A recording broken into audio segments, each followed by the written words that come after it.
On top of the breaking news on Wall Street, the market's down again and sharply after China announced its retaliation to President Trump's tariffs, escalating this now global trade war. These tariffs are going to impact so many parts of the economy and your personal finances. I know you have questions, and this morning we're going to try to answer some of them the best we can. And for that, let's go to NBC News senior business correspondent Christine Romans, who's joining us live from the New York Stock Exchange in Lower Manhattan.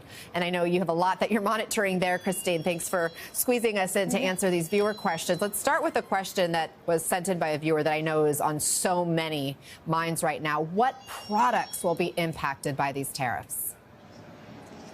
I mean, these tariffs are broad, and for some countries, they're very, very big, like China. So think footwear, think clothing, think all kinds of electronics.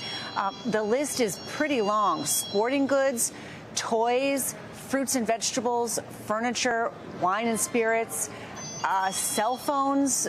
You know, the cars in particular, you've got some estimates that for a big SUV, you're talking about $10,000 to $15,000 extra for the price of that. Next question. How quickly will all these tariffs affect food prices? And we got a lot of questions specifically about coffee. As people who get up early, we can certainly relate to that concern.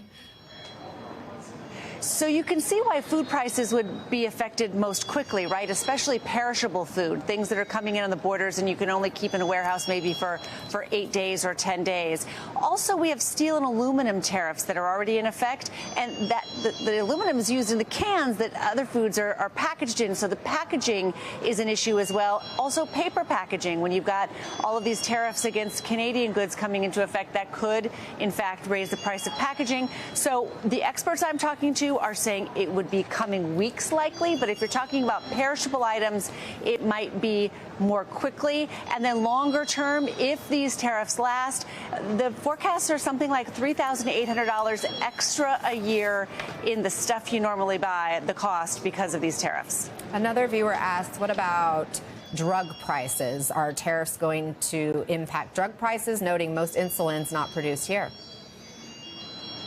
Yeah, half of the drugs consumed in the U.S. are not produced here. I think 80% of the ingredients to make the drugs are not produced here. So this is a really sticky area for the White House. They did not include pharmaceuticals in this first big round of tariffs, but the president yesterday teased the pharmaceuticals and semiconductors are on the way.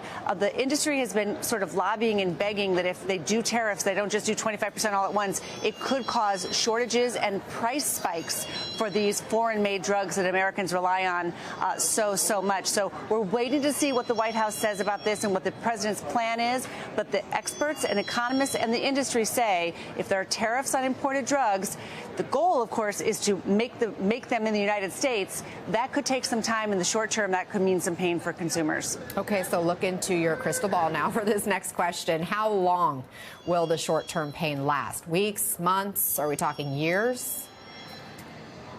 I have no idea, and that's why business leaders and foreign governments and consumers are so worried here right now. They don't know how long this is going to last. They don't know if this is President Trump negotiating with other countries or if these really will be baseline tariffs that stay on. If these tariffs stay on and other countries retaliate, it could be months, it could be years. One forecast from Mark Zandi at Moody's Analytics was if you had these tariffs stay on long term, you could have a year-long recession in the United States. The stock market is down a couple of big days in a row. It's down 10%, more than 10% now since Trump took office, and it's unclear if he is concerned about what happens in the stock market here. He's got much bigger goals, he says. So that leads us to our final question from our viewers today, which is, what are the goals of this policy? What does a win look like?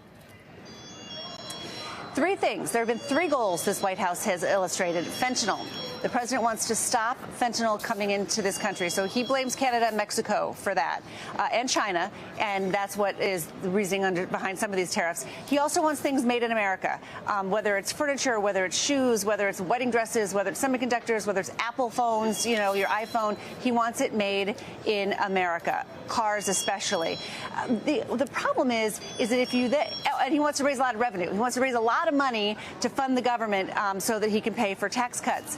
down the road here in this big tax debate happening. The problem, the rub here is that if you actually then suddenly move everything to America, which would take years and it's kind of unlikely, then you wouldn't have the revenue, right? So some of these goals from the White House work at odds with others.